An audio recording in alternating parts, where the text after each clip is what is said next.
Chapter 12. Then Jesus 6 days before the Passover came to Bethany, where Lazarus was, which had been dead, whom he raised from the dead. There they made him a supper, and Martha served, but Lazarus was one of them that sat at the table with him. Then took Mary a pound of ointment of spikenard, very costly, and anointed the feet of Jesus, and wiped his feet with her hair. And the house was filled with the odor of the ointment. Then saith one of his disciples, Judas Iscariot, Simon's son, which should betray him, Why was not this ointment sold for 300 pence, and given to the poor? This he said, not that he cared for the poor, but because he was a thief, and he had the bag, and bare what was put therein. Then said Jesus, Let her alone. Against the day of my burying hath she kept this. For the poor always ye have with you, but me ye have not always. Much people of the Jews therefore knew that he was there, and they came not for Jesus' sake only, but that they might see Lazarus also, whom he had raised from the dead. But the chief priest consulted that they might put Lazarus also to death, because that by reason of him many of the Jews went away and believed on Jesus.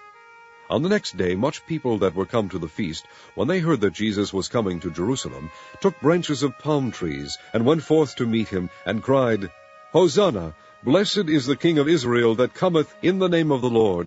And Jesus, when he had found a young ass, sat thereon, as it is written, Fear not, daughter of Zion, behold, thy king cometh, sitting on an ass's colt. These things understood not his disciples at the first, but when Jesus was glorified, then remembered they that these things were written of him, that they had done these things unto him. The people therefore that was with him, when he called Lazarus out of his grave, and raised him from the dead, bear record. For this cause the people also met him, for that they heard that he had done this miracle. The Pharisees therefore said among themselves, Perceive ye how ye prevail nothing? Behold, the world is gone after him. And there were certain Greeks among them that came up to worship at the feast. The same came therefore to Philip, which was of Bethsaida, of Galilee, and desired him, saying, Sir, we would see Jesus. Philip cometh and telleth Andrew, and again Andrew and Philip tell Jesus. And Jesus answered them, saying, The hour is come that the Son of Man should be glorified. Verily, verily, I say unto you, except a corn of wheat fall into the ground and die, it abideth alone. But if it die, it bringeth forth much fruit. He that loveth his life shall lose it, and he that hateth his life in this world shall keep it unto life eternal. If any man serve me, let him follow me. Where I am, there shall also my servant be. If any man serve me, him will my Father honor. Now is my soul troubled, and what shall I say? Father, save me from this hour. But for this cause came I unto this hour. Father, glorify thy name. Then came there a voice from heaven, saying, I have both glorified it, and will glorify it again. The people therefore that stood by and heard it said that it thundered. Others said, An angel spake to him. Jesus answered and said, This voice came not because of me, but for your sakes. Now is the judgment of this world. Now shall the prince of this world be cast out. And I, if I be lifted up from the earth, will draw all men unto me. This he said, signifying what death he should die.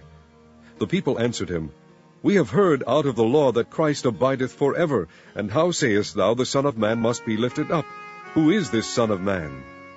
Then Jesus said unto them, Yet a little while is the light with you. Walk while ye have the light, lest darkness come upon you. For he that walketh in darkness knoweth not whither he goeth. While ye have light, believe in the light, that ye may be the children of light.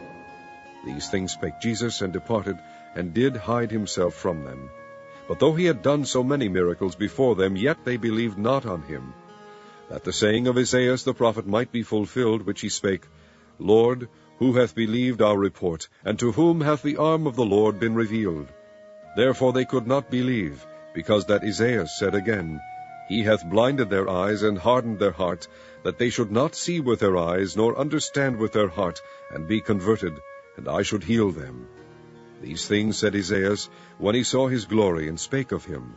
Nevertheless among the chief rulers also many believed on him, but because of the Pharisees they did not confess him, lest they should be put out of the synagogue, for they loved the praise of men more than the praise of God. Jesus cried and said, He that believeth on me believeth not on me, but on him that sent me. And he that seeth me seeth him that sent me. I am come a light into the world, that whosoever believeth on me should not abide in darkness. And if any man hear my words, and believe not, I judge him not. For I came not to judge the world, but to save the world. He that rejecteth me, and receiveth not my words, hath one that judgeth him. The word that I have spoken, the same shall judge him in the last day. For I have not spoken of myself, but the Father which sent me, he gave me a commandment, what I should say, and what I should speak. And I know that his commandment is life everlasting. Whatsoever I speak therefore, even as the Father said unto me, so I speak.